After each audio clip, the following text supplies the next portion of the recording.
அவர்களுக்காக ஜெபித்துக் கொள்ளுங்கள்.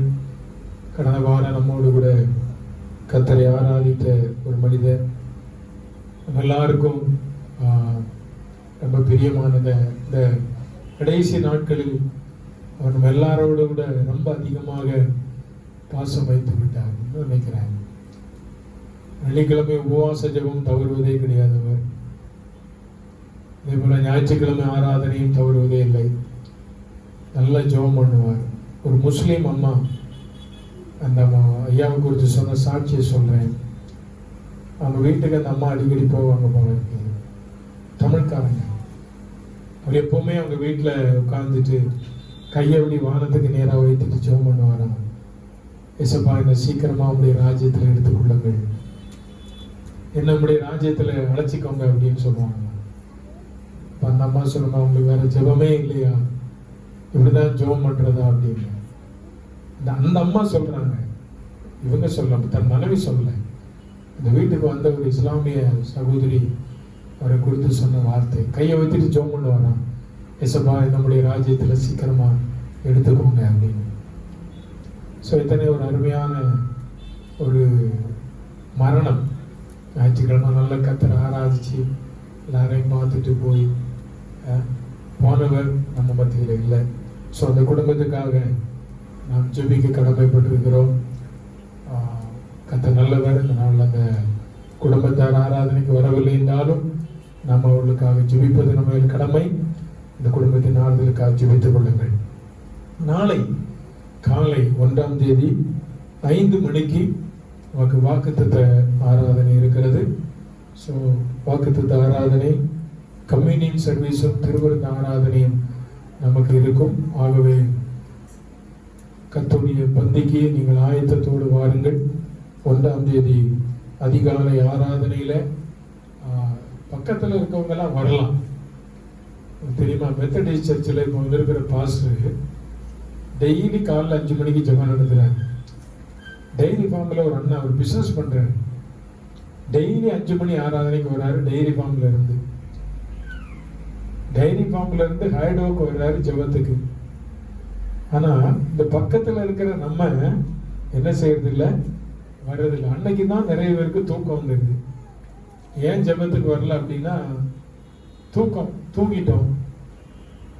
40 நிமிடம் தான் அந்த ஜெபத்தை நாங்கள் செய்யணும்.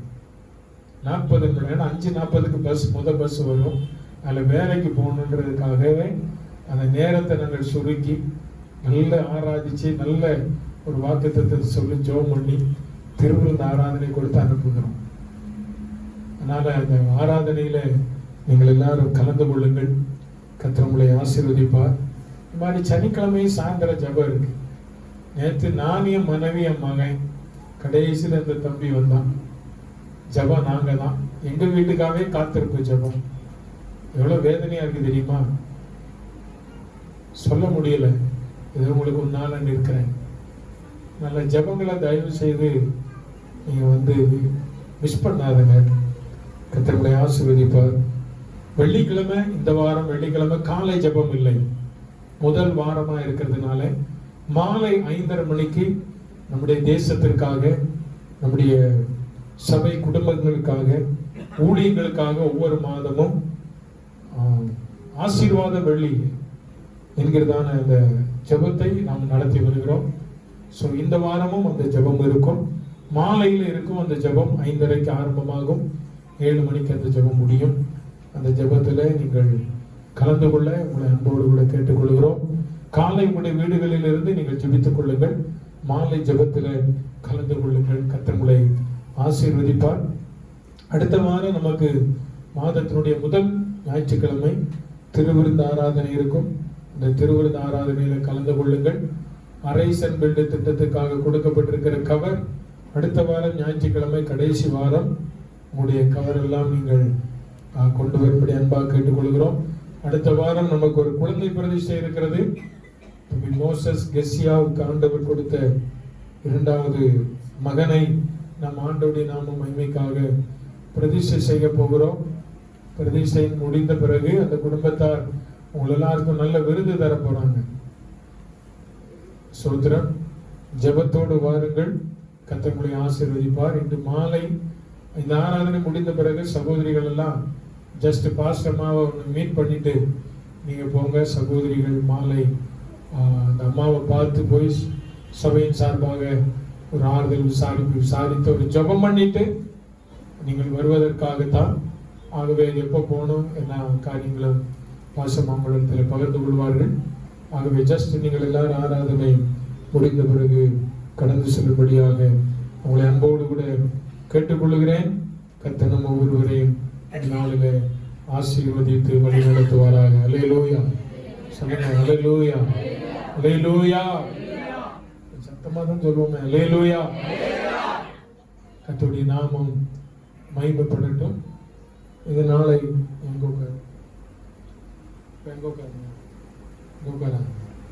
கர்த்தருடைய நாளை இந்த நாள் நாம் சந்தோஷமாய் ஏற்றுக்கொண்டு தேவனுக்காக வாழ தேவன் நம்ம ஒருவருக்கும் உதவி செய்வாராக. இந்த நாளிலும் தேவனுடைய வார்த்தைக்கு நேராக கடந்து போகிறோம்.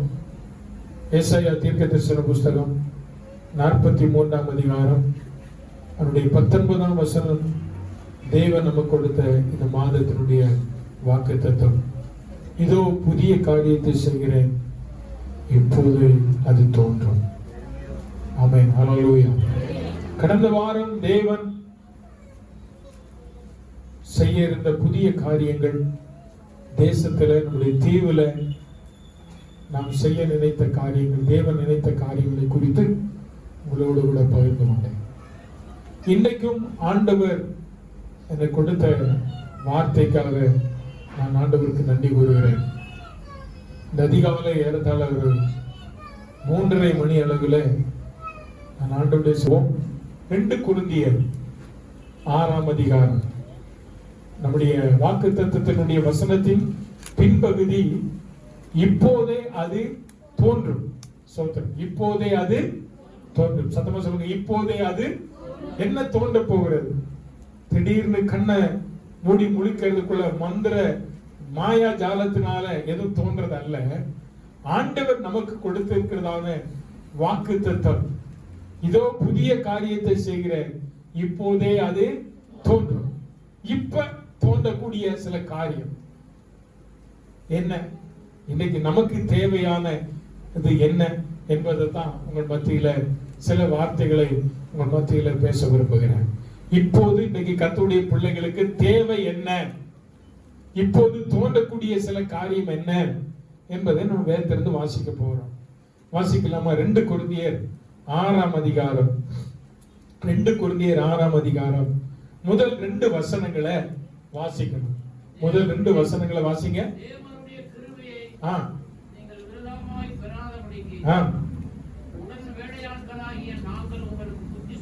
புத்தி சொல்லுகிறோம். அனுக்கிரக காலத்திலே நான் உனக்கு செவி கொடுத்து, இரட்சணிய நாளிலே நான் உனக்கு உதவி செய்தேன் என்று சொல்லி இருக்கிறாரே. இதோ இப்பொழுதே அனுக்கிரக காலம், இப்பொழுதே இரட்சணிய நாள். அல்லேலூயா அல்லேலூயா. பவுல் சொல்றார் பாருங்க, தேவனுடைய கிருபையை நீங்கள் விருதாவாய் பெறாதபடிக்கு உடன் வேலையாட்களாகிய நாங்கள் உங்களுக்கு என்ன சொல்லுகிறோம்? புத்தி சொல்லுகிறோம். சோ இன்றைக்கு காலையில கர்த்தருடைய பிள்ளைகளாக இருக்கிற உங்களுக்கு சொல்லுகிற இந்த புத்திமதி நீங்கள் ஏற்றுக்கொள்வீர்களே ஆனால் அது மிகவும் ஆசீர்வாதமாக உங்களுக்கு இருக்கும். அந்த புத்திமதியை குறித்து பவுல் 2ஆம் வசனத்தில் சொல்றாரு, அனுக்கிரக காலத்துல நான் உனக்கு செவி கொடுத்து இரட்சணிய நாளிலே உனக்கு உதவி செய்தேன் என்று சொல்லி இருக்கிறாரே. என்ன இருக்கிறாரே? என்ன சொல்லி இருக்கிறாரா? ஆண்டவர் என்ன சொல்லி இருக்கிறார்? நான் உனக்கு செவி கொடுத்தேன், நான் உனக்கு என்ன செய்தேன்? 2வது என்ன சொல்றாரு? நான் உனக்கு உதவி செய்தேன். தோத்திரம். அனுக்கிரக காலத்திலே நான் உனக்கு செவி கொடுத்து இரட்சணிய நாளிலே உனக்கு உதவி செய்தேன் என்று சொல்லி இருக்கிறார். அப்போ ஆண்டவர் பவுல் சொல்றதான புத்திமதி என்ன? கர்த்தருடைய பிள்ளைகளுக்கு, இந்த கொரிந்திய சபைக்கு முதலாவதாக ஆண்டவர் நமக்கு செவி கொடுக்கிறவர். ஆமென் சொல்லுங்க அல்லேலூயா. ரட்சிக்க கூடாதபடிக்கு அவருடைய கரம் குறுகி போகவில்லை, கேட்க கூடாதபடிக்கு அவருடைய செவி என்ன செய்யல, மந்தமாகவில்லை. ஏசாயா தீர்க்கதரிசன புத்தகத்துல நம்ம வேதத்துல வாசிக்கிறோம். ஆண்டவருடைய வார்த்தை சொல்லுது, ஆண்டவர் நமக்கு செவி கொடுக்கிறவர். அப்படின்னா என்ன அர்த்தம்? நம்ம சொல்றத ஆண்டவர் என்ன செய்வார், கேட்பார். நம்ம ஜெபிக்கிற ஜெபத்தை ஆண்டவர் என்ன செய்வார், கேட்பார். இரண்டாவது சொல்றாரு, ரட்சணிய நாளில நான் உனக்கு என்ன செய்தேன், உதவி செய்தேன். நம்ம ஆண்டவர் நமக்கு என்ன செய்கிறவராக இருக்கிறார், உதவி செய்கிறவர். அதனாலதான் ஃபாதர் பெர்கமான்ஸ் அழகான ஒரு பாட்டு பாடினார்ல, உதவி வரும் கண்மலை நோக்கி பார்க்கின்றேன், வானம் வையகம் படைத்தவரை நோக்கி நான் என்ன செய்கிறேன் பார்க்க. அப்ப நம்ம ஆண்டவர் நமக்கு என்ன செய்கிறவர், உதவி செய்கிறவராக இருக்கிறார். ஆபத்து காலத்துல என்னை நோக்கி கூப்பிடு, அப்பொழுது நான் உனக்கு என்ன செய்வேன், உன்னை விடுவிப்பேன். அப்படின்னா என்ன அர்த்தம்? நான் உன்னை விடுவிப்பேன் என்றால் நான் உனக்கு உதவி செய்வேன். அப்ப ஆண்டவர் நம் ஆராதிக்கிற கர்த்தர் நமக்கு செவி கொடுக்கிறவர் மட்டுமல்ல, நமக்கு உதவி செய்கிறவராகவும் இருக்கிறார். அல்லேலூயா. எந்த சூழ்நிலையிலும், எப்பேற்பட்ட நிலைமையிலும் ஆண்டவர் நமக்கு என்ன செய்கிறவரா இருக்கிறார்? சத்தமா சொல்லுங்க, உதவி செய்கிறவர். நான் ஆராதிக்கிற கர்த்தர் எனக்கு உதவி செய்கிறவர் என்று சொல்லி இருக்கிறாரே. அப்படின்னா என்ன அர்த்தம்? எங்கேயோ சொல்லி இருக்கிறார். அப்படிதானே? அப்படிதானே? சொல்லுங்க, எங்கேயா சொல்லி இருக்கிறார்? அனுகிரக காலத்திலே நான் உனக்கு செவி கொடுத்து ரட்சணிய நாளிலே நான் உனக்கு உதவி செய்வேன் என்று சொல்லி இருக்கிறாரே. இதோ இப்போதே அனுகிரக காலம், இப்பொழுதே ரட்சணிய. ஆண்டவர் எங்க சொல்லி இருக்கிறார்? வேதத்துல பாத்தீங்கன்னா வேத வசனம் சொல்லுகிறது, வேத வசனம் ஜோடி இல்லாமல் ஒன்றுமே இல்லை. நீங்க கர்த்தருடைய வேத வசனத்தை தேடி வாசியுங்கள், அவைகளுக்குள்ள ஜோடி இல்லாமல் இராது என்று வேதம் சொல்லுகிறது. அப்படின்னா இந்த வசனம் நம்ம இப்ப வாசித்த வசனம் பாருங்க, சொல்லி இருக்கிறாரே. அப்படின்னா ஆண்டவர் எங்கேயோ சொல்லி இருக்கிறார். எங்க சொல்லி இருக்கிறார் யாருக்கும் தெரியுமா? இந்த வார்த்தைய ஆண்டவர் சொல்லி இருக்கிறார். யாருக்கும் தெரியுமா? தெரியாது. ஏசாயா தீர்க்கதரிசன புத்தகத்துல சொல்லி இருக்கிறார். அப்படிதானே? அது எல்லாருக்குமே தெரியும். இப்படிப்பட்ட வார்த்தைகள் எல்லாம் எங்கதான் வந்திருக்கோம்? ஏசாயா தீர்க்கதரிசன புத்தகத்துல வாசிங்க, 49ஆம் அதிகாரம். ஏசாயா 49ஆம் அதிகாரம் 8ஆம் வசனத்தை வாசிங்க பார்க்கலாம். பின்னும் கர்த்தர் அனுகிரக காலத்திலே நான் உனக்கு செவி கொடுத்து ரட்சணிய நாளிலே உமக்கு.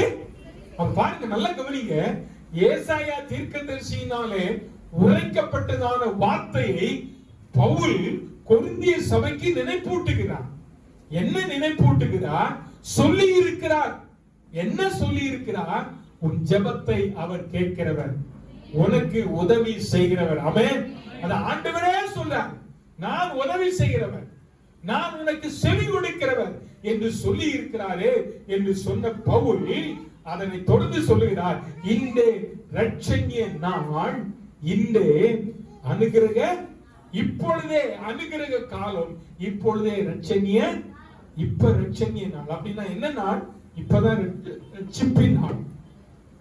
ஆண்டவர் சொல்றாரு, இந்த காலம், இந்த காலம் ஆண்டவரை விட்டு தூரம் போகிற காலம் அல்ல. இந்த காலம் ஒவ்வொரு மனுஷனும் ரட்சிக்கப்பட வேண்டிய ஒரு காலம். ஆமென் சொல்லுங்க, அல்லேலூயா. அதற்கு கீழே நீங்க இந்த அதிகாரத்தை இன்னைக்கு வீட்டுல போய் தயவு செய்து கர்த்தருடைய பிள்ளைகள் நீங்கள் வாசிக்கணும். நீங்க தயவு செய்து இந்த இந்த இந்த நீதி, இந்த 2 கொரிந்தியர் 6ஆம் அதிகாரத்தை நீங்க வீட்டுல போய் எல்லாம் வாசிக்க வேண்டாம். முதல் பகுதி கீழே வர இருக்கிறது. எத்தனை வசனத்துல முடியுது? 12வது வசனம். இந்த 12 வசனங்களையும் கர்த்தருடைய பிள்ளைகள் நீங்க உங்க வீட்டுல போய் இன்னைக்கு படிக்கிறீங்க. புரியுதா? இன்னைக்கு நீங்க படிக்கிறீங்க. பவுல் சொல்லும்போது சொல்றாரு, இப்பொழுதே ரட்சணிய நாள். அப்படின்னா என்ன நாள்? இன்றைக்கு தான் உனக்கு ரட்சிப்பு கொடுக்கிறதான ஒரு நாள். ஆமென் சொல்லுங்க, அல்லேலூயா. அதற்கு கீழே இருக்கிற வசனத்தை ஒருத்தர் சத்தமா படிப்பீங்களா? இந்த ஊழியம் குற்றப்படாதபடிக்கு நாங்கள் யாதொன்றிலும் எங்களை தேவ ஊழியக்காரராக விளங்க பண்ணுகிறோம். ஸ்தோத்திரம். பவுல் சொல்றார், புத்தி சொல்றார், ஆண்டவர் உங்களுக்கு சொன்ன வார்த்தை, நான் உங்களுக்கு உதவி செய்வேன், நான் உங்களுடைய ஜெபத்தை கேட்பேன் என்று சொன்னாரே. சொல்லிட்டு இப்பொழுதே அனுக்கிரக காலம், இப்பொழுதே ரட்சணிய நாள் என்று சொன்னவர் சொல்றார், இந்த ஊழியம், ஸ்தோத்திரம், அல்லேலூயா, இந்த ஊழியம் குற்றம் சாட்டப்படாதபடிக்கு நாங்கள் யாதொன்றிலும் இடரல் உண்டாக்காமல் எவ்விதத்தினாலும் எங்களையும் தேவ ஊழியக்காரராக என்ன செய்ய பண்ணுகிறோம், விளங்க பண்ணுகிறோம்னு சொல்லிட்டு பவுல் அதற்கு கீழே இருக்கிற வார்த்தைகளை சொல்ல, அது படிக்க நமக்கு நேரம் இல்ல, அதைத்தான் உங்க வீட்டுல போய் நீங்க படிச்சு பாருங்க. தேவனுடைய ஊழியக்காரர்களா இருக்கிறதான நாங்கள், ஸ்தோத்திரம், வேதம் சொல்லுகிறது, எங்களை தேவ ஊழியக்காரராய் விளங்க பண்ணுகிறோம் என்று சொன்னவர் சொல்றாரு, மிகுந்த பொறுமையிலும் உபத்திரவங்களிலும் நெருக்கங்களிலும் இடுக்கண்களிலும் அடிகளிலும் காலங்களிலும் காவல்களிலும் அசிங்கமா கலகங்களிலும் பிரயாசங்களிலும் கண்விழிப்புகளிலும் உபவாசங்களிலும்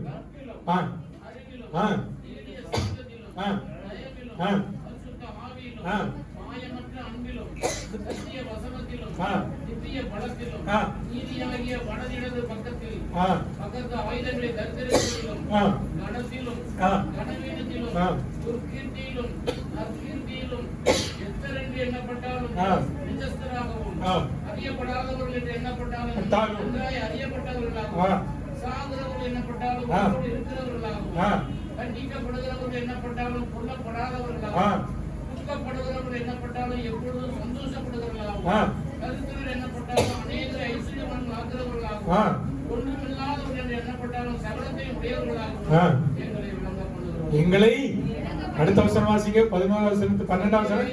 கொரிந்தியரே, திறந்து இருக்கிறது எங்கள் இருதயம், எங்கள் இருதயம் என்ன செய்கிறது, பூரித்திருக்கு. நல்லா கவனிச்சு பாருங்க. பவுல் சொல்றாரு, புத்தி சொல்றாரு, புத்தி சொல்றாரு. கொரிந்திய சபை விசுவாசிகளுக்கு பவுல் சொல்றதான புத்தி என்ன, அனுக்கிரக காலத்துல கர்த்தர் உங்களுக்கு என்ன செய்கிறவராக இருக்கிறார், உதவி செய்கிறவராக இருக்கிறார், உங்களுக்கு உங்களுக்கு உங்களுக்கு செவி கொடுக்கிறவராக அவர் இருக்கிறார் என்று சொன்னதான பவுல் சொல்றாரு, நாங்கள் எவ்விதத்திலும் குற்றம் சாட்டப்படாதபடிக்கு தோத்திர இந்த ஊழியக்காரனாய் நாங்கள் தேவனுக்கு முன்பாக எங்களை தேவ ஊழியக்காரராய் விளங்க பண்ணுகிறோம் என்று சொல்லி கீழே ஒரு பெரிய பட்டியலை போடுறார். ஊழியக்காரனுக்கு வருகிறதான கஷ்டங்கள் என்ன, தேவனுடைய பிள்ளைகளாய் இருக்கிற கர்த்தருடைய பிள்ளைகளை நமக்கு வருகிறதான பாடுகள் என்ன என்பதை குறித்து பவுல் அழகாக ஒரு பெரிய பட்டியலை சொல்லிட்டு சொல்றாரு பாருங்க, எங்களை விளங்க பண்ணுகிறோம். ஆமென் சொல்லுங்க, அல்லேலூயா. எங்களை நாங்கள் விளங்க பண்ணுகிறோம். எப்படி விளங்க பண்ணுகிறோம்? தேவனுடைய பிள்ளைகள் என்று, தேவனுடைய ஊழியக்காரர்கள் என்று நாங்கள் விளங்க பண்ணுகிறோம். இது எப்ப நடக்கும் என்று சொன்னால் அனுக்கிரக காலத்துல, ரட்சணிய நாளிலே நடக்கும். ஆமென் அல்லேலூயா. அது ஆங்கிலத்தில் அழகா சொல்லப்பட்டிருக்கு, சால்வேஷன் என்று சொல்லப்பட்டிருக்கிறது. தமிழ்ல ரட்சணியம் என்று சொல்லப்பட்டிருக்கிறது, ஆங்கிலத்தில் சால்வேஷன். அப்படிதான் என்னமா சொல்றது கடைசி, சால்வேஷன். இரண்டாம் வசனம், now the day of, அப்படின்னா இந்த நாள் ரட்சிப்பின் நாள். தோத்திரம், இந்த நாள் எப்படிப்பட்ட நாள்?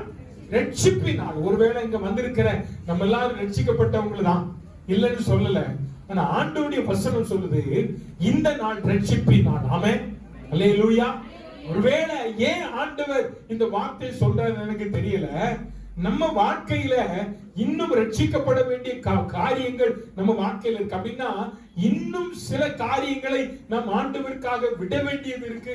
அந்த காரியத்தை விட வேண்டிய ஒரு நாள் இந்த நாளாக இருக்கிறபடினால இந்த கால வேளையில கர்த்தருடைய பிள்ளைகளே, இன்றைக்கு உங்களுடைய வாழ்க்கையில ஒரு ரட்சிப்பின் நாளாய் அமைவதற்கு ஆண்டவர் விரும்புகிறார். ஆமென் அல்லேலூயா. நீங்க நிறைய பேருக்கு பிறந்த நாள் ஞாபகம் இருக்கு, சரியா? பிறந்த நாள் ஞாபகம் இருக்கு, கல்யாண நாள் ஞாபகம் இருக்கு, எல்லா நாளும் ஞாபகம் இருக்கு. ரட்சிக்கப்பட்ட நாள் எத்தனை பேருக்கு ஞாபகம் இருக்கு? நான் ரட்சிக்கப்பட்ட நாள் என்னைக்கு அப்படின்னு சொல்றவங்க மட்டும், என்னைக்கு ரட்சிக்கப்பட்டீங்க சொல்லுங்க. 14 14, 15 புரியல. 14 13ஆம் தேதி 13, 14, 15 உபவாச ஜெபம். 93ல எந்த மாசம்?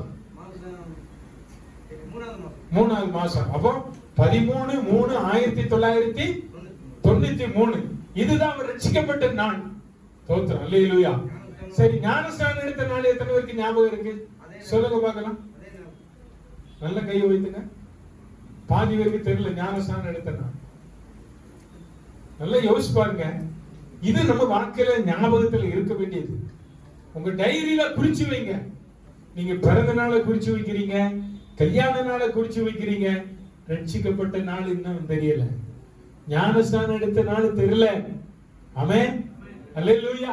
அப்ப இன்னைக்கு தான் ரட்சிப்பு உங்களுக்கு. ஆமென். இன்னைக்கு ஆண்டவரை பார்த்து கேட்கணும், ஆண்டவரே நான் ரட்சிக்கப்பட்ட நாளை மறந்துட்டேன் ஆண்டவரே, நான் ஞானஸ்நானம் எடுத்த நாளை மறந்துட்டேன் ஆண்டவரே. இன்னும் சொல்ல போனா சிலர் அபிஷேகம் பெற்ற நாளை கூட மறக்க மாட்டாங்க. ஆமென், அல்லேலூயா. அபிஷேகம் பெற்ற நாளை என்ன செய்ய மாட்டாங்க? மறக்கவே மாட்டாங்க. ஏன்னா இது தன்னுடைய வாழ்க்கையில தேவனுடைய கரத்திலிருந்து பெற்றுக்கொண்ட நன்மை. அதனாலதான் பவுல் புத்தி சொல்றார், இந்த ரட்சணிய நாளில நீ சிலவற்றை ஞாபகப்படுத்திக் கொள், ஊழியக்காரராக இருக்கிற நாங்க உங்களுக்கு புத்தி சொல்றோம். இன்னைக்கு உங்களுக்கு சொல்ற புத்தி என்ன? இந்த ரட்சிப்பின் நாளில நீங்க ரட்சிக்கப்பட்ட நாளை மறந்துடாது, நீ ஞானஸ்நானம் பெற்ற நாளை மறந்துடாது, அபிஷேகம் பெற்ற நாளை மறந்துடாது. ஆமென், சொல்லுங்க அல்லேலூயா, அல்லேலூயா, அல்லேலூயா. இன்னைக்கு போய் நல்ல நல்ல நல்ல ஆண்டவர் சமூகத்துல ஜெபம் பண்ணுங்க. யோசித்து பாருங்க, என்னைக்கு நம்ம ரட்சிக்கப்பட்டோம்? 93ல ரட்சிக்கப்பட்ட.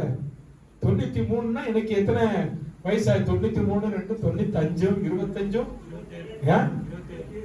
25, 27 வருஷம். அப்போ இவர் பிறந்த எத்தனை வருஷம் ஆச்சு? வயசாச்சு? இவருக்கு 27 வயசு தான் ஆச்சு. ஆமென், அல்லேலூயா. என்ன பாஸ்டர் இப்படி சொல்றாரு? ஒருவன் கிறிஸ்துவுக்குள்ள என்னைக்கு மறுபடி பிறக்கிறானோ அவன் யாராக இருக்கிறான்? புதிய சிருஷ்டி. அப்ப புதிய சிருஷ்டியை பிறந்து ஜான்முத்து பெறுவதற்கு எத்தனை வயசு? 7 வருஷம் ஆயிடுச்சு. ஸ்தோத்திரம். இதுதான் நம்முடைய வாழ்க்கையில தேவன் தருவது. அப்போ கர்த்தருடைய பிள்ளைகளை இந்த ரட்சணிய நாளில பவுல் சபைக்கு புத்தி சொல்றார்.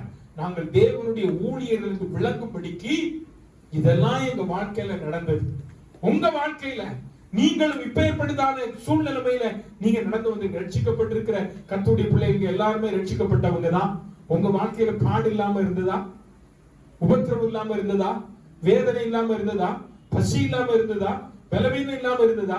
ஆனா சொல்லப்பட்டிருக்கிறது, பலவீனதா இருந்தோம், ஆனா கர்த்தர் நம்மை பலவானாய் என்ன செய்தாரா? மாற்றி விட்டார். அப்ப ஆண்டவருடைய பிள்ளைகளே, நம்ம வாழ்க்கையில இன்றைக்கு இந்த நாள், இந்த பிப்ரவரி மாதம் 28வது நாள் நம்ம வாழ்க்கையில தேவன் நமக்கு ஞாபகப்படுத்துகிறார். இந்த ரட்சணிய நாளில நீ ரட்சிக்கப்பட்ட நாள், நீ ஞானஸ்நானம் பெற்ற நாள், நீ அபிஷேகம் பெற்ற நாள நீ ஒரு நாள் என்ன செஞ்சிடக்கூடாது? மறந்துடவே கூடாது. ஹல்லேலூயா, ஹல்லேலூயா. இதற்கு காரணம் என்ன தெரியுமா? கர்த்தருடைய பிள்ளைகளை நீ பர்த்டே எல்லாருக்கும் ஞாபகம் இருக்கு. எல்லாருக்கும் என்ன இருக்கு? ஞாபகம் இருக்கு. அது சர்டிபிகேட் இருக்கு, ஆதார் கார்டுல இருக்கு.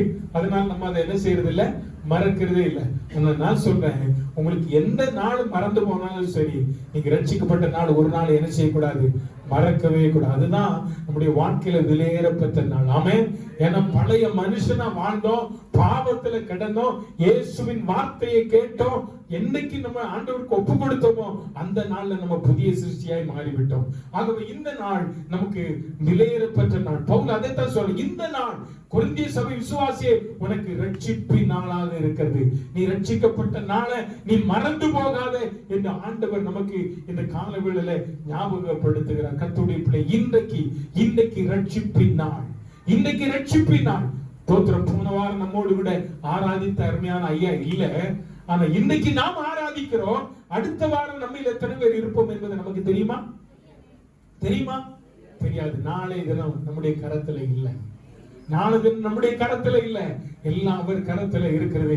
ஆகவே அப்படிப்பட்டதான தேவ கரத்துல நம்ம ஒப்பு கொடுத்து நம்ம ஜெபம் பண்ணுவோம். ஆண்டவரே, இந்த ரட்சிப்பின் நாளில நீர் எனக்கு தந்த ரட்சிப்புக்காக உமக்கு ஸ்தோத்திரம்.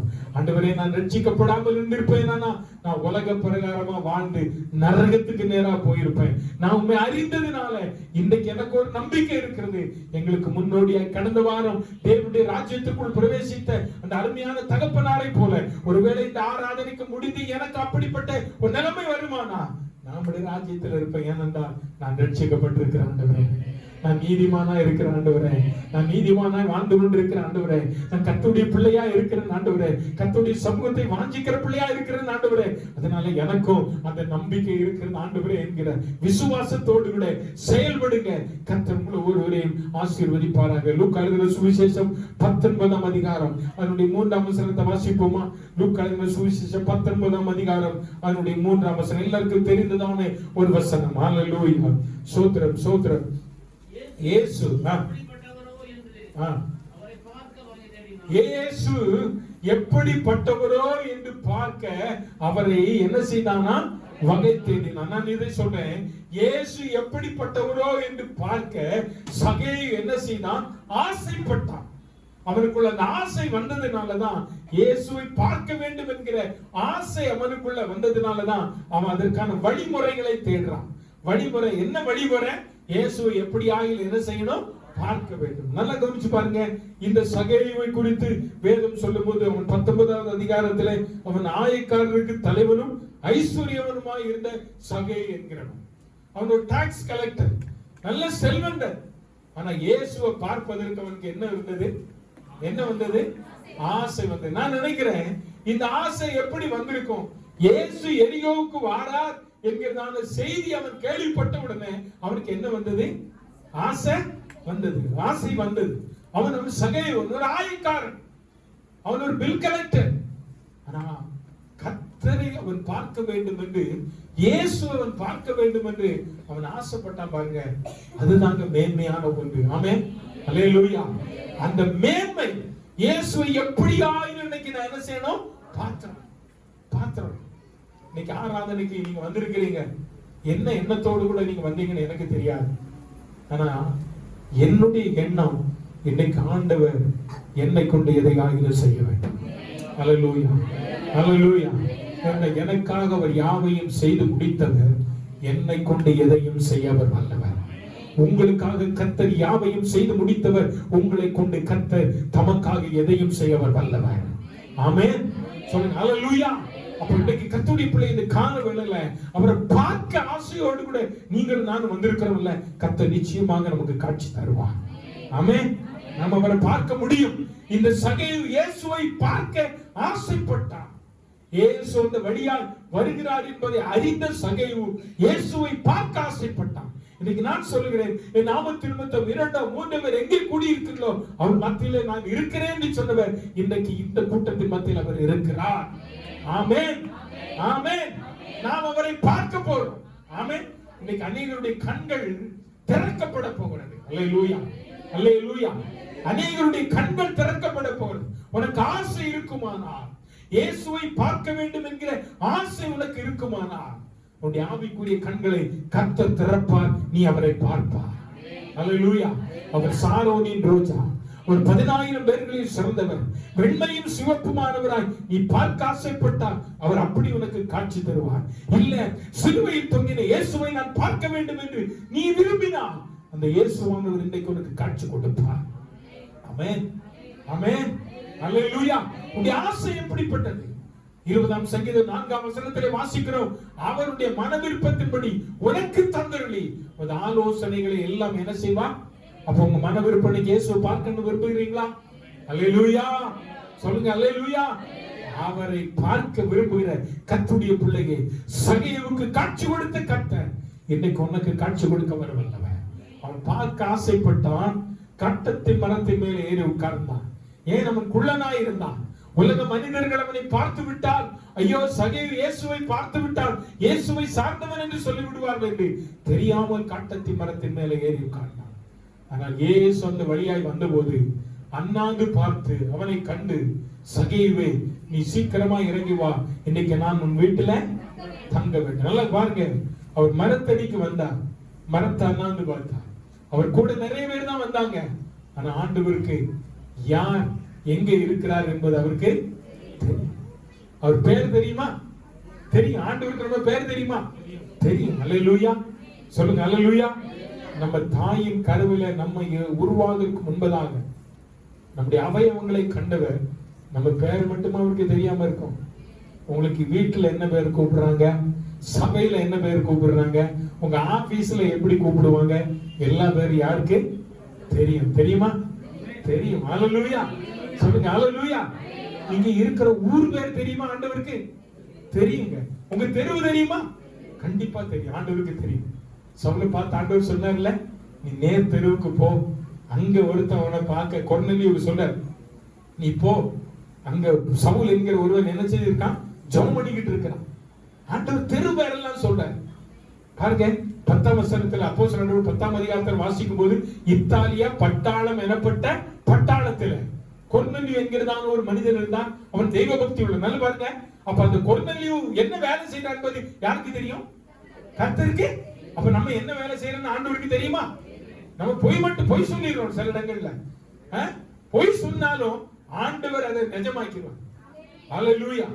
ஆமா, ஆண்டவருக்கு நீ என்ன வேலை செய்யற, என்ன தொழில் செய்யற, எல்லாம் ஆண்டவருக்கு தெரியுங்க. பாருங்க, நல்லா கவனிச்சு பாருங்க.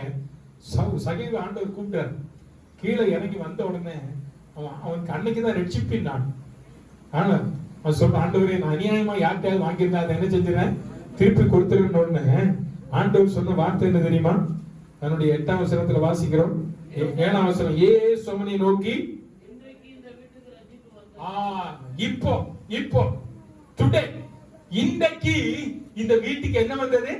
இப்ப நான் கேட்கிறேன், வீட்டுக்கு ரட்சிப்பு வந்ததா, சகேவுக்கு ரட்சிப்பு வந்ததா? சகேவுக்கு தான். அப்போ சகேவு குடியிருக்கிற வீட்டுக்குள்ள இயேசு வந்தபோது என்ன வந்தது? ரட்சிப்பு வந்தது. ஆமென். அல்லேலூயா. அதுவரை என்ன இல்ல?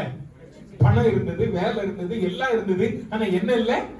அதத்தான் நம்ம யோவான் சுவிசேஷம் 11ஆம் அதிகாரத்துல லாசருடைய மரணத்திற்கு செய்திய இயேசு கேள்விப்பட்டு வந்தபோது அவங்க சகோதரி சொன்னாங்க, ஆண்டவரே நீர் இங்கே இருந்தீரானா, சொல்லுங்க, என் சகோதரன் நீர் இங்க இருந்தீரானால் என் சகோதரன் செஞ்சிருக்க மாட்டான். அப்ப இயேசு இல்லாததுனால அங்க என்ன நடந்ததாக அவங்க சொல்றாங்க? மரணம் நேர்ந்ததாக சொல்றாங்க. இப்போ சகேலுடைய வீட்டுல இயேசு இல்ல. இப்போ வீட்டுக்குள்ள இயேசு வந்தபோது அவர் சொல்றாரு, இன்றைக்கு இந்த வீட்டுக்கு ரட்சிப்பு வந்தது, நீயும் ஆபிரகாமின் குமாரனா இருக்கிறாய். ஆமென். அதுவரையில் சகேயு ஆபிரகாமின் குமாரன் அல்ல, அவன் யாரோ அந்நியன். ஆனா இப்போ இயேசு அந்த வீட்டுக்கு வந்தபோது சகேவுக்கு கிடைச்ச ஆசீர்வாதம் பாருங்க.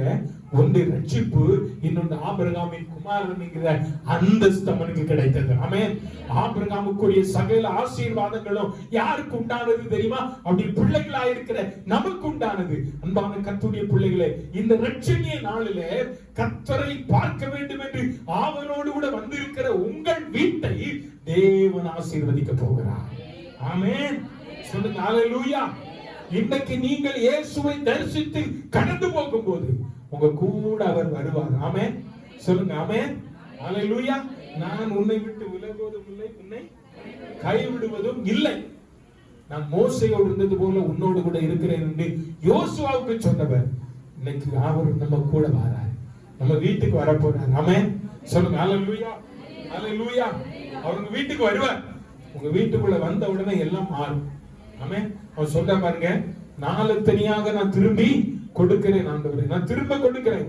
இந்த வீட்டுக்கு ரட்சிப்பு வந்தது என்று சகேலுடைய வீட்டை பார்த்து சொன்னேன். இன்றைக்கு இன்றைய ரட்சணியின் நாள், இன்றைய அனுகிரக காலம். அப்ப இன்றைக்கு சகேலுடைய வீட்டுக்கு ரட்சிப்பு வருவதற்காக என் ஆண்டவராகிய இயேசு கிறிஸ்து அந்த எரிகோ பட்டணத்திற்கு கடந்து போனார். ஒருவரும் கெட்டு போவது அவருக்கு சித்தமல்ல, எல்லாரும் ரட்சிக்கப்பட வேண்டும் என்பது தேவனுடைய சித்தமா இருக்கிறபடினால இந்த சகேலுடைய ரட்சிப்புக்காக என் ஆண்டவர் அந்த எரிகோவின் வீதி வழியாய் கடந்து போனாரு. இன்றைக்கு உன்னையும் உன் வீட்டையும் ரட்சிப்பதற்காக, உங்களுடைய வீட்டை பாதுகாப்பதற்காக, உங்களுடைய வீட்டையும் உங்களுடைய குடும்பத்தையும் உங்களுடைய பிள்ளைகளையும் கனப்படுத்துவதற்காக தேவன் இந்த இடத்திற்கு கடந்து வந்திருக்கிறார். நீங்களும் நானும் என்ன செய்யணும்னா அவரை பார்க்கணும் என்கிற ஆசையோடு வந்திருக்கிற கர்த்தருடைய பிள்ளையை ஒன்னே சொல்லுங்க, ஆண்டவரே நீர் எனக்காக ரட்சிப்பு தந்தி, எனக்காக ஜீவனை தந்தி, என்னை ஆண்டவரே பாவங்களை கழுவி என்னை சுத்திகரித்தீர். ஆண்டவரே எனக்காக எதையும் செய்தீர். இப்ப என்னை கொண்டு நீங்க என்ன செய்யணும் ஆண்டவரே? நீர் என்னை கொண்டு என்ன செய்யணும்? என்னை தருகிறேன். ஆண்டவருடைய கரத்தில் இன்றைக்கு அர்ப்பணிக்கிற கர்த்தருடைய பிள்ளைகள் ஆண்டவருக்கு தேவையா இருக்கிறது. ஹல்லேலூயா சொல்லுங்க, ஹல்லேலூயா ஹல்லேலூயா. என்னை கொண்டு எதையும் செய்யும் ஆண்டவர் கரத்துல இன்னைக்கு அப்படிப்பட்ட அர்ப்பணிப்பு நமக்கு தேவை. சகையோ ஆண்டவர் பார்த்து சொன்ன அந்த வார்த்தையை போல, ஆண்டவரே என் ஆஸ்தியில பாதி வேண்டுமானாலும் நான் ஏழைகளுக்கு என்ன செய்கிறேன்? கொடுக்கிறேன். எனக்கு நீர் ஆஸ்தி இருக்கு, எல்லாம் இருக்கு, எல்லாம் ஆண்டவரே எனக்கு இதெல்லாம் வேண்டாம், நீர் என் வீட்டுக்கு வந்தா போதும் ஆண்டவரே. ஆஸ்தி எல்லாம் தானா வரும். ஆமென். கர்த்தரை நம்பினவன் என்றென்றும் செழித்திருப்பான். ஹல்லேலூயா ஹல்லேலூயா. கர்த்தரை நம்பினவன் என்றென்றும் செழித்திருப்பான். பாட்டு பாடுவோம்ல, என்னென்னைக்கும் செழித்திருப்பான். அப்ப கர்த்தர் நம்பினவன் செழிப்பான். கர்த்தர் தம்முடைய பிள்ளைகளுடைய இல்லத்திற்குள்ளே வருவாரானா அந்த வீடு செழிக்க இருக்கும். உன் அலங்கத்துக்குள்ளே சமாதானமும் உன் அரண்மனைக்குள்ளே சுகமும் இருப்பதாக. தோத்திரம் இருக்கும், சுகம் இருக்கும் வீட்டுக்குள்ள. ஆண்டவர் பார்த்து சொல்ல, ஆண்டவரே இந்த ஆராதனைக்கு வந்திருக்கிறேன், மனம் பார்க்கணும், மனம் பார்க்கணும். ஆண்டவரே சகைக்கு இருந்த ஆசையை நிறைவேற்றினீங்களே, என் ஆசையை நிறைவேற்றும். உங்க ஆசை ஆண்டவர் நிறைவேற்றணும்னா என்ன செய்யணும்? 2 ராஜாக்களின் புஸ்தகம் 6ஆம் அதிகாரம், 2 Kings 6ஆம் அதிகாரம் 17ஆம் வசனம்.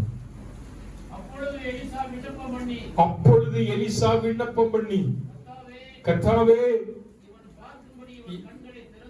இவன் பார்க்கும்படி இவன் கண்களை திறந்தருளும் என்றான். உடனே கர்த்தர் அந்த வேலைக்காரனுடைய கண்களை திறந்தார். கர்த்தர் உடனே அவனுடைய கண்களை திறந்தார். இந்த சம்பவம் நம்ம எல்லாருக்கும் நன்றாக தெரிந்த சம்பவம். தேவனுடைய மனுஷனாகிய எலிசாவின் நாட்களில் எலிசாவுக்கு ஒரு வேலைக்காரர் இருந்தார், கூடவே இருந்தார். அவருடைய பெயர் கேயாசி என்று சொல்லப்பட்டிருக்கிறது. இந்த சீரிய படைகள் இஸ்ரவேல் ஜனங்களுக்கு விரோதமாக படையெடுக்கிறார்கள். சீரிய ராஜா எங்கெல்லாம் பாளையம் இறங்குவார், இஸ்ரவேல் ராஜா எங்கெல்லாம் பாளையத்தில் எங்கெல்லாம் இருக்கிறார் என்பதை சீரிய ராஜா அறிந்து அந்த இடத்துல யுத்தத்திற்கு வந்து அந்த ஜனங்களை முறியடிக்க வேண்டும் என்கிற திட்டத்தோடு இருந்தார். ஆனால் கர்த்தர் வந்து எலிசாவின் மூலமா இஸ்ரவேலின் ராஜாவுக்கு அதை வெளிப்படுத்தி ராஜாவுக்கு அது சொல்லப்படுகிறது. சொல்லப்படும் போது அந்த சீரியாவின் ராஜா பல முறை யுத்தத்திற்கு வந்து தோல்வியை சந்தித்து போனான். ஒரு நாள் தன்னோடு கூட இருந்தவர்களை பார்த்து கேட்டான், நமக்குள்ள யாருப்பா காட்டி கொடுக்கிற யூதாஸ் இருக்கிறது? யார் இஸ்ரவேலின் ராஜாவுக்கு நம்முடைய செய்திகளை சொல்வது என்று சொன்னோடு நாங்க சொன்ன ஒருத்தர், நீ பள்ளி அறையிலே பேசுவத இஸ்ரவேலின் ராஜாவுக்கு ஒருத்தர் வெளிப்படுத்துறார். அவனுடைய பெயர் என்னது? எலிசா. அவனுடைய பெயர் எலிசா. அவன் தான் இதெல்லாம் செய்யறவன். அவன் தான் சொல்றான், கர்த்தருக்கு எல்லாம் வெளிப்படுத்துகிறான்னு சொன்ன உடனே இந்த ராஜாவுக்கு எலிசாவின் மேல கோபம் கொண்டு அவனை உடனடியாக என்கிட்ட கொண்டு வாங்கின ராணுவ வீரர்களை, குதிரைகளை, ரதங்களை எல்லாம் அனுப்பிட்டார். எலிசாவும் அவனுடைய வேலைக்காரனும் வீட்டுல ஒரு இடத்துல தங்கி இருக்கிறாங்க. வேதம் சொல்லுகிறது, 15ஆம் வசனத்தை வாசிங்க. தேவனுடைய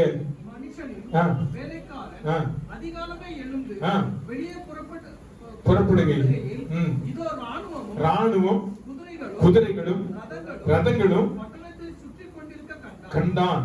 அப்பொழுது வேலைக்காரன் அவனை நோக்கி, ஐயோ என் ஆண்டவனே என்ன செய்வோம் என்றான். அவன் பாருங்க புலம்புறான், ஐயோ என் ஆண்டவனே நாம் என்ன செய்வோம். நல்லா பாருங்க, இந்த அதிகாரத்துல முந்தின பகுதியில இஸ்ரவேலர்கள் தங்கள் குடியிருப்புக்காக மரங்களை வெட்டி வீடு உண்டாக்குறாங்கல்ல. அப்ப யோர்தானில என்ன விழுந்தது? கோடாரி விழுந்தது. இந்த கோடாரிய ஒரு கம்ப வச்சு எலிசா என்ன செஞ்சுட்டாரு? எடுத்து கொடுத்துட்டாரு. அப்ப இதை யார் பார்த்திருப்பா?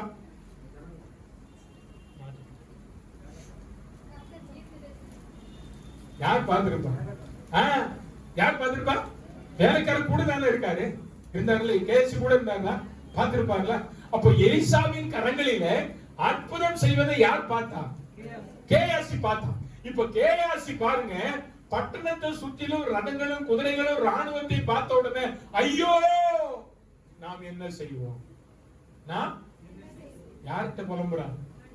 எலிசா கிட்ட. அவன் எனக்கு அதுதான் அவனுடைய வார்த்தை பாருங்க, ஐயோ என் ஆண்டவரே என்ன செய்வோம், என்ன செய்வோம். இன்னைக்கு அநேகர் அப்படிதான், அநேக கர்த்தருடைய பிள்ளைகள் இப்படிதான் புலம்புறோம்.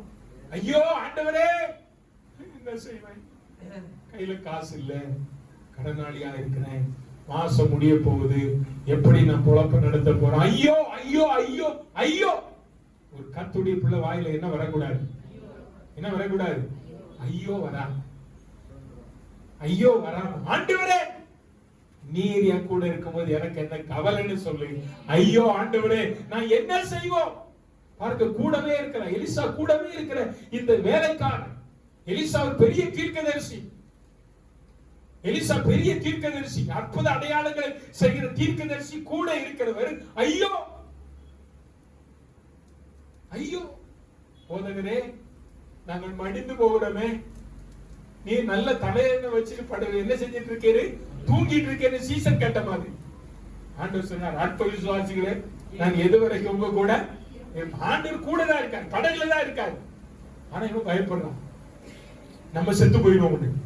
நான் நினைக்கிறேன், நான் சொல்றேன், நம்ம வாழ்க்கையில் அப்படிப்பட்ட காரியம் வரவே கூடாது. ஆமென். நம்ம கூட யார் இருக்கிறார்? உலகத்தை படைத்தவர், உலகத்தை ஜெயித்தவர், ஹல்லேலூயா, மரணத்தை ஜெயமாய் வென்றவர். ஆமென். இதோ சீக்கிரமாய் வருகிறேன் என்று சொன்னவர். ஹல்லேலூயா. 7 பொன்குத்த விளக்குகள் மத்தியில வீற்றிருக்கிறவர். ஹல்லேலூயா. சர்வ வல்லமை உள்ள தேவன் உங்க கூட இருக்கும்போது ஐயோ ஆண்டவரே என்ன செய்வேன்னு கேட்காத. நீ பலன் கொண்டு திடமனதாயிரு. நீ போகும் இடமெல்லாம் உன் தேவனாகிய கர்த்தர் உங்க கூட இருக்கிறார். ஜெபம் பண்றான், ஐயோ ஆண்டவரே நான் என்ன செய்வேன்? அதற்கு அவன் சொல்றாரு, பயப்படாதே, அவர்களோடு இருக்கிறவர்களை பார்க்கல நம்மோடு இருக்கிறவர், நம்மோடு இருக்கிறவர்கள் அப்படின்னு சொல்லல, அப்படிதானே? நம்மோடு இருக்கிறவர்கள், ஆமா நம்மோடு இருக்கிறவர்கள், சாரி நம்மோடு இருக்கிறவர்கள் அப்படின்னா இந்த கேயாசியும் எலிசாவும் தான் இருக்கிறாங்க. ஆனா தீர்க்கதரிசி என்ன சொல்றாரு? நம்மோடு இருக்கிறவர்கள் அதிகம். அப்படின்னா கேயாசிக்கு தெரியும் தன்னை சுற்றிலும் யார் இருக்கிறார், தேவ தூதர்கள். கவனிக்கும், எலிசாவுக்கு தெரியும் தன்னை சுற்றிலும் யார் இருக்கிறார், தேவனுடைய சேனை, தேவ சேனை இருக்கு, தேவ தூதர்கள் இருக்கிறார்கள் என்பது கேயாசிக்கு தெரியல, எலிசாவுக்கு தெரியும். ஆமென். அவன் சொல்றான் நம்மோடு இருக்கிறவர்கள் அதிகம் என்று சொல்லிட்டு தான் எலிசா ஜெபம் பண்றான், ஆண்டவரே இவன் கண்களை பார்க்கும்படி இவன் கண்களை திறந்தரலாம். அடுத்து சொல்லப்பட்டிருக்கு, உடனே உடனே கர்த்தர் கண்களை, நான் இப்படி நினைக்கிறேன், எலிசா விண்ணப்பம் பண்ணி கர்த்தாவே இவன் பார்க்கும்படி இவன் கண்களை உடனே திறந்தரலாம் அப்படின்னு ஜெபம் பண்ணி பாருன்னு நான் நினைக்கிறேன். நான் நினைக்கிறேங்க, பைபிள்ல இல்ல, அப்படி ஜெபம் பண்ணி இருக்கலாம்ல. ஏன்னா இவருக்கு இப்ப பயம், சுத்தில ராணுவம் இருக்கு, ரதம் இருக்கு, எல்லாமே இருக்கு, நம்மளை கொன்றுவாங்கன்னு தெரியும். ஆனா இவன் கண்ணை திறக்கணும் ஆண்டவர். இவன் சொல்லி ஆண்டவர் உடனே இவன் கண்ணை என்ன செய்யும், திறந்தரும். அதனாலதான் வேதவசனம் சொல்றேன், உடனே கர்த்தர் அவன் கண்களை என்ன செய்தான். ஹல்லேலூயா சொல்லுங்க, ஹல்லேலூயா. இதோ வேதம் சொல்லுகிறது, கர்த்தர் அவன் வேலைக்காரன் கண்களை திறந்தார். இதோ எலிசாவை சுற்றிலும் அக்கினிமயமான குதிரைகளாலும் ரதங்களாலும் அந்த மலை நிறைந்திருக்கிறதை அவன் என்ன செய்தான். அவன் பார்த்தது குதிரையை பார்த்தான், ரதத்தை பார்த்தான், எல்லாத்தையும் ராணுவத்தை பார்த்தான். யாரு? கேயாசி பார்த்தான். இப்ப இவன் ஜெபம் பண்ணும்போது சொல்றாரு, இவன் கண்களை திறந்தள்ளும் என்று சொன்ன கண்ணை திறந்த உடனே இவன் திருப்பி பார்க்கிறது என்ன தெரியுமா? அக்கினிமயமான குதிரைகளாலும் ரதங்களாலும் அந்த மலை நிறைந்திருக்கிறதை அவன் என்ன செய்தானா? கண்டான். ஹல்லேலூயா சொல்லுங்க, ஹல்லேலூயா.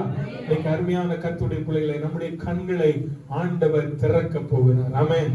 உன் கண்களுக்கு முன்பாக அக்னிமயமான குதிரைகளும் அக்னிமயமான ரதங்களும் உடைய தேவன். ஹalleluya. 7 பொன் குத்து விளக்குகள் மத்தியில வீற்றிருக்கிற தேவன், சிங்காசனத்துல வீற்றிருக்கிறவரை இந்த காலவேளையில நீங்கள் பார்க்க போகிறீர்கள். உடைய கண்களை தேவன் திறக்கும்படியாக தேவன் விரும்புகிறார். ஆகவே இன்றைக்கு ஆண்டவரை பார்த்து ஜெபம் பண்ண போற ஆண்டவரே, எங்களுக்கு ஆவிக்குரிய கண்களை என்ன செய்யும்?